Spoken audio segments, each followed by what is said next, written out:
বেগুনের এমন সালন আজকে জীবনের প্রথম খামো, আশা করি খাইতে মজাই লাগবে। রবিন আরাল ভাইয়া বেটা যে এইটা আছে আমার তো মনে হয় না এটার খয়ের ঢালাই কমপ্লিট হইবে, আর না হইলে কি আর করার আছে, হলে আব্বুরে কাটার দেখুন আবার ইটানতে কইতে হইবে, এটাই করতে দেখ তো তোর বাপে কই আরে গাছ এখন কয়টা বেগুন আনতে কর।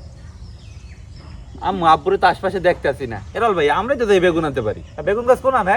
এই যে এই পাশে। চলো আচ্ছা। না না না না না না না না না রল ভাইয়া এই যে ডান পাশে বেগুন খেত বেটা, আব্বুর বিশাল বেগুন খেত। গাছ আছে মোটে কয়টা জানো? কয়টা? 1 2 3 4 5 6 7 8 9 10 10 গো গাছ। 10 গো গাছে 10 গো বেগুন হইলে হইবে বেটা। 10 গো মনে হয় নাই, সবচেয়ে পিন্নি পিন্নি বেগুন বেটা। ওই বড় সাইজের আছে 3 সাইজ দিয়ে। তো এই নি মনে। আচ্ছা ঠিক আছে রবিন। হ্যাঁ এই একটা বিগ সাইজের আছে। এডি ফের বিসমিল্লাহ। তলে আরো একটা আছে বেটা। ওটা দি বেহা বেহা তো চলবে না। রল ভাইয়া এই দুগ্গ ধর,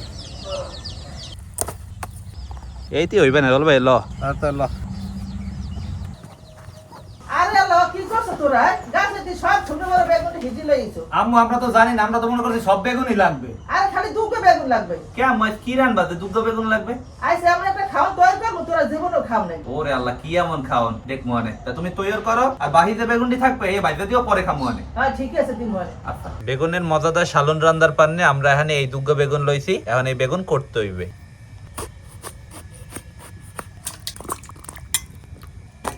বেগুন দোয়া পাল্লা হয়ে গেছে, এখন আমাকে একটু মশলা বানাইতে হইবে। আর মশলা বানানোর পান্নে একটু বান্ডের মধ্যে দিতে আছি নুন, হলদির গুঁড়ি, মরিচের গুঁড়ি, ধনিয়ার গুঁড়ি। এখন অল্প পানি দিয়ে সব মশলা একলাগে মাখতে হইবে। এখন বেগুনের ফালি দিয়ে মশলাতে মাখতে হইবে। একুলে আম্মু মশলা দিয়ে বেগুন মাখতে আছে, আর ভাবি একুলে আরেকটু মশলা বানাইতে বইয়ে পড়ছে। আম্মু আরেকটু মশলা বানানোর পান্নে কি কি লাগবে? বাদাম, হররা, কাঁচামরিচ, ধনিয়া পাতা, পেঁয়াজ। ও আচ্ছা ভাবি, তা শুরু করেন।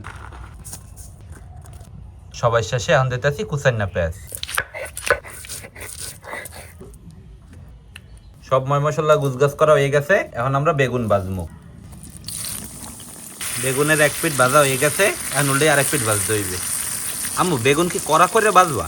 না কয়েকটা বেগুনের ফালি ভাজা হয়ে গেছে, আম্মু এখন উড়াই থো। এই তো উঠেছে। সব বেগুনটি ভাজা হয়ে গেছে, এখন বেগুন ভাজা তেলের মধ্যে দিয়ে দিতে আছি বাড়া মশলাটি। মশলা হালকা ভাজা হয়েছে, এখন দিয়ে দিতে হইবে মৌ।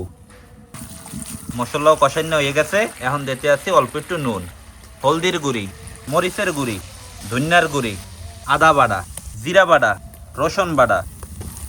সব মশলা আবারও কষান্য হয়ে গেছে, এখন ভাজতে থাকা বেগুনটি দিয়ে দিব। এখন কোনো আমার বেশি জাল দেওয়া যাবে না। রল দেখ দিন নুন হইছে নাই?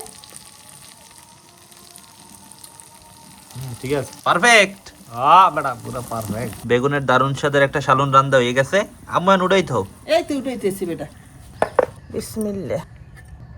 বেগুনের এমন সালন আজকে জীবনের প্রথম খামো, আশা করি খাইতে মজাই লাগবে। রল ভাইয়া জুম্মার নামাজের দিন বইয়ে থেকে আর লাভ নাই, বাইরে দে। আচ্ছা বিসমিল্লাহ। সরিষার একটা যে দাঁত পাইতে আছে বেটা পুরা, আর একটু হুররা থাকলে মানে ভালো হইতো বুঝলি। আর একটু বেশি ইয়ে হয়ে গেছে, শুকিয়ে গেছে। তো রল ভাই যেহেতু হাতে সময় কম, তাড়াতাড়ি আমরা শেষ করে দেবো। তুই জানা এটা তুই 10-এর মধ্যে কত দিবি রেটিং? আমার খুব ভালো লাগতেছে, 10-এ 10ই দেব। এরকম টেস্টের বেগুন আমি কোনোদিন খাই নাই, তো যার কারণে আমিও দেবো 10-এর মধ্যে 10। তো আজকের মতো এখানেই বিদায় নিতে আসি। আশা করি আমার ভিডিওটা আপনাদের সবাই ভালো লাগবে। সবাই ভালো থাকবেন। আসসালামু আলাইকুম।